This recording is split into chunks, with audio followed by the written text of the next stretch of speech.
You might have heard of terminal velocity, where as air resistance goes up with speed of the object, it eventually balances out weight and the velocity changes no more. But have you heard of terminal distance, and where would that even happen? Well, you know when two objects collide, the reason that it stops and gets blocked by the object is because of contact force. But contact force isn't simply when they're touching, it's actually repulsion, like two magnets, but on a really small scale. So when you press an object down on a table, for example, there's that force, but then there's also a contact force pushing back on it. And the reason why it's always equal might just surprise you. It's because the contact force actually depends on the distance between the two objects. But I hear you asking, isn't there zero distance between the two objects if they're touching?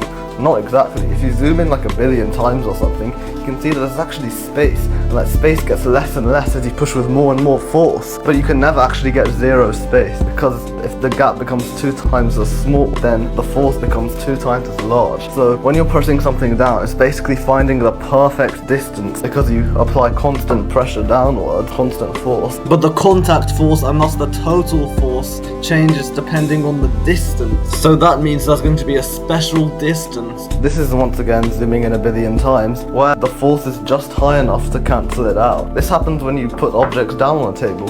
It balances out the gravity. But the harder you press something down, the closer it actually gets, and that's how contact force works. In simulations, objects just get blocked if they touch, with no repulsion involved. And it may as well be like that in real life too, because it's on such a small scale that it makes no difference. Because this force of repulsion is so weak that we can't detect it at all until we directly touch something. It's as if it's zero. But they're not actually touching. You need infinite force to make them touch.